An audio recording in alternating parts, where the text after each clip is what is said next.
impact will stay with, students learning. Well, for the longest time, Zanzi, online learning looked like an option for homeschooling families. Since the pandemic, it has become more popular as parents look for alternative ways of getting their little ones ready for the big world. But online learning is more than just putting your little ones in front of a virtual class. Colin Northmore, principal at Evolve Online School, chats to us about holistic online learning so your little ones thrive while on their academic journey. Colin, thank you so much for joining us this evening. And it is exactly that. It's about more than just putting your little one in front of a laptop or a tablet and kind of hoping for the best, right? Correct, and good evening and good evening to your viewers. Yes, it's a lot more than that, because one of the most common criticisms that is made about online learning is the lack of social interaction and the sort of isolation that the child experiences. And then if I look at the bottom end, and this is where I think a lot of online schools struggle, is in terms of the screen time versus screen time, and getting a balance between when children are actually interacting with their screen and understanding how that interaction is different in a school context than what it is in a playing a game context. With that said, Colin, I mean, for parents who are looking right now, 15th of Feb came and went, and some are still online trying to find a school. What are we looking for exactly?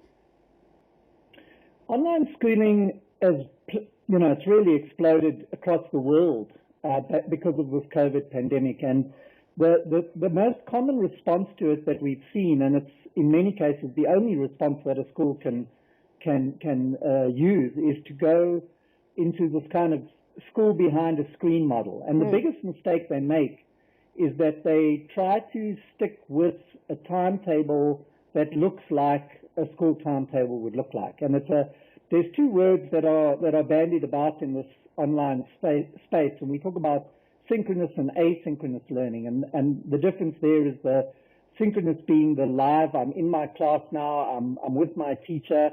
And the asynchronous is when I'm learning on my own. And it's that understanding of how to structure that learning on your own that is often missed. It's something that homeschoolers are really good at. The homeschooling parent really understands this process of having to have a proper schedule and follow a proper schedule.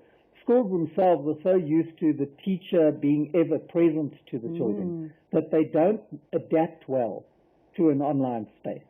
And I mean, that's also another challenge. We're talking about just the little ones having to adjust. Teachers are now having to have a different mindset. I mean, I remember the first few videos that I started seeing on Teams. You could see how uncomfortable even the teacher was with my daughter's school. The truth is that teachers rely heavily on the non-verbal cues that they get from their pupils in the class. They rely heavily on the sort of body language and facial expression to understand whether the children are getting it or not.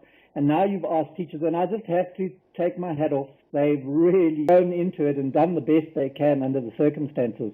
I've been a principal for 18 years, and it took me 3 months before taking on this online school, it took me 3 months to accomplish at my school, Joburg South, what it took me 10 years to accomplish at my previous school.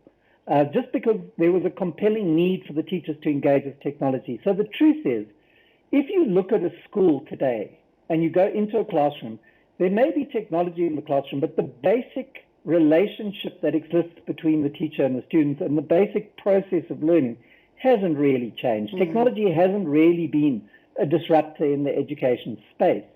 COVID has had to change that. You haven't had a choice but to look at it. And I'm afraid, because we haven't really engaged with technology in a meaningful way, schools haven't done well in going online. Some schools better than others, and of course, it always comes down to resources. So you have the most deprived kids being the most badly affected by this isolation and by this inability to be online with their parents. With their teachers.